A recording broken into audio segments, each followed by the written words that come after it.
Assalamualaikum warahmatullahi wabarakatuh. Perkenalkan, nama saya Vera Yunia, NIM 19005042.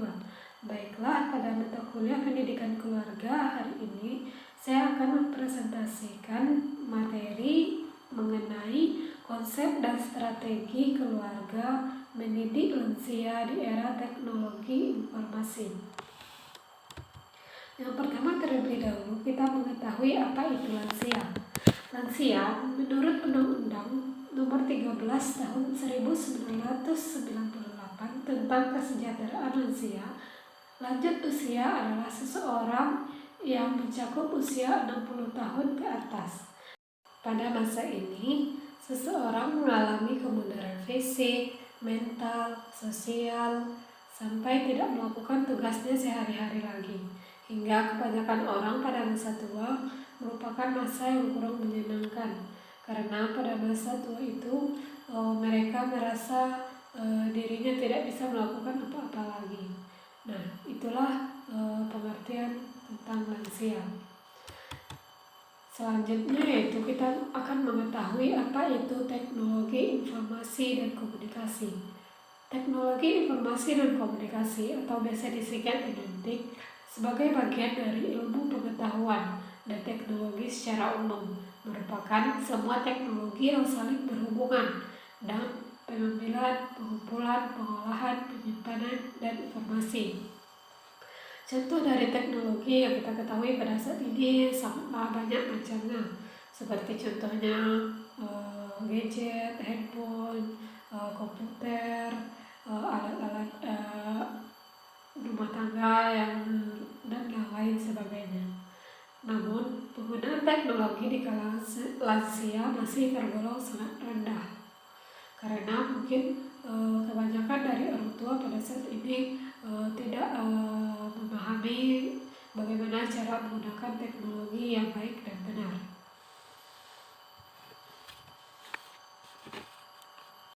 Nah, selanjutnya kita akan mengetahui strategi keluarga dalam mendidik lansia. Nah, terlebih dahulu kita harus mengetahui peran keluarga. Peran keluarga adalah tingkah laku yang diharapkan oleh seseorang dalam konteks keluarga, dan peran keluarga menggambarkan seperangkat perilaku interpersonal, sifat, kegiatan yang berhubungan dengan individu dalam posisi dan situasi tertentu. Nah, peran keluarga dalam pemenuhan kebutuhan lansia sangatlah penting dalam kehidupan lansia sehari-hari, terutama peran keluarga sebagai motivator, edukator, dan fasilitator. Lansia yang mendapatkan peran keluarga yang cukup tersebut berarti masih kurang dalam mendapatkan peranan keluarga dalam kehidupannya. Peran keluarga sebagai edukator, keluarga diharapkan dapat memberikan informasi tentang kesehatan pada lansia, sehingga lansia tahu apa yang harus dilakukan dan yang tidak harus dilakukan. Yang kedua yaitu memprioritaskan keamanan lansia. Kita harus memperhatikan bahwa tidak ada barang-barang yang menjadi penghalang atau yang membuat lansia tersebut merasa tidak aman.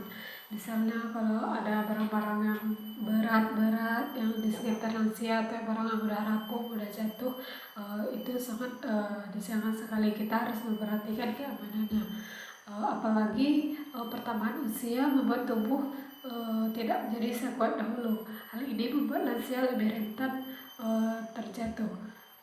Contohnya seperti kita mengatur tata letak perabotan dan benda-benda di sekitar lansia dengan tepat agar lansia lebih mudah bergerak atau berpindah tempat.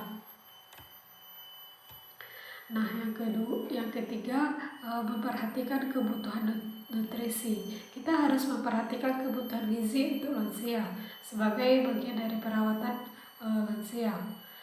Lansia juga memerlukan zat gizi yang seimbang dan beragam. Menerapkan pola makan yang sehat untuk lansia dapat membantu mencegah timbulnya penyakit.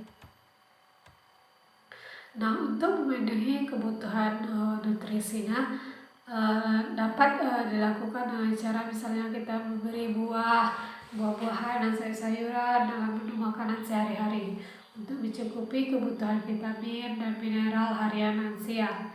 Nah, jika lansia sulit mengunyah atau giginya sudah tidak sehat lagi atau sudah copot, maka kita dapat membuat jus sayur atau buah atau bubur untuk memenuhi kebutuhan nutrisinya. Kita juga bisa mengkombinasikan berbagai cara mengolah makanan agar lansia tidak kesulitan mengunyah dan tidak menjadi halangan untuk memenuhi kebutuhan gizi harian lansia. Dan juga jangan lupa memberikan asupan air yang banyak untuk lansia agar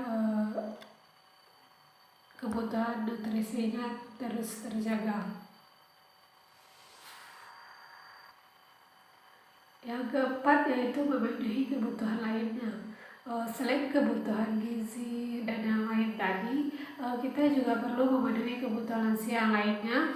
Sebagai contoh, kita juga perlu membantu lansia untuk berbelanja kebutuhannya. Misalnya jika kan lansia sudah kadang payah kan untuk berbelanja, kita bisa membantu untuk membelikannya. Dan lagi untuk melakukan pekerjaan rumah, kita bisa menemaninya selama berada dalam rumah, dan juga kita juga mengharuskan lansia untuk beristirahat seperti itu.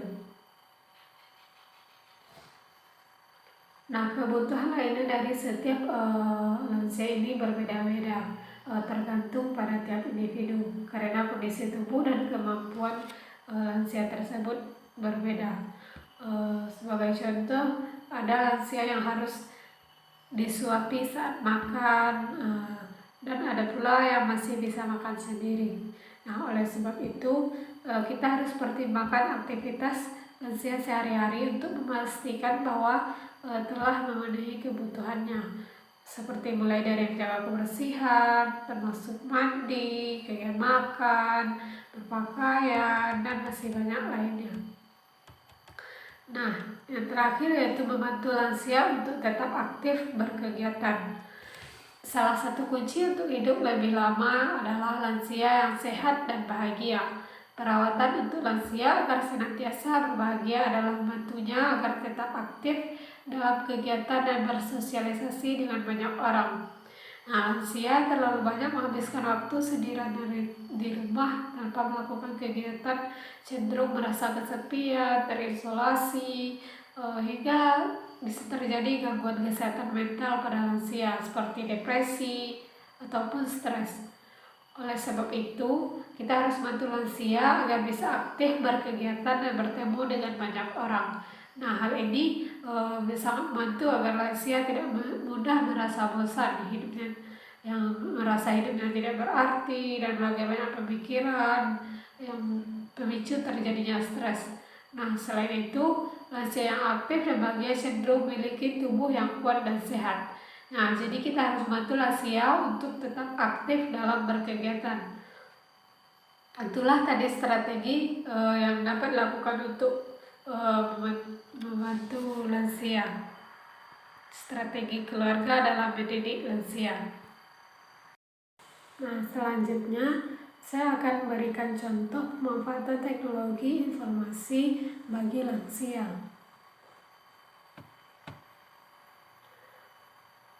Setiap orang termasuk lansia diharapkan dapat bertransformasi mengakses teknologi informasi sehingga memudahkan dalam berinteraksi dan melakukan kegiatan sehari-hari. Karena pada saat sekarang ini kita sudah menggunakan teknologi yang serba digital, misalnya pada saat sekarang ini.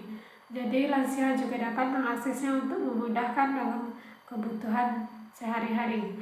Misalnya pada era pandemi seperti ini, selayaknya dapat dimaknai sebagai momentum untuk meningkatkan kualitas hidup lansia melalui penguasaan teknologi digital, sehingga lansia masih bisa beraktivitas, berkomunikasi dengan keluarganya, kerabat, dan terhindar dari rasa kesepian dan yang lainnya. Apalagi pada saat pandemi ini jauh dari anak misalnya. Nah, dengan teknologi kita bisa menggunakan handphone untuk video call, memanfaatkan teknologi agar kita bisa bertemu secara online walaupun tidak bertemu langsung, tapi kita sudah bisa melihat wajah anaknya misalnya yang jauh di rantau misalnya, yang tidak bisa pulang kampung pada saat masa pandemi ini. Nah, itulah salah satu contoh pemanfaatan teknologi yang dapat dimanfaatkan oleh lansia. Baiklah, sekian presentasi video materi dari saya. Assalamualaikum warahmatullahi wabarakatuh.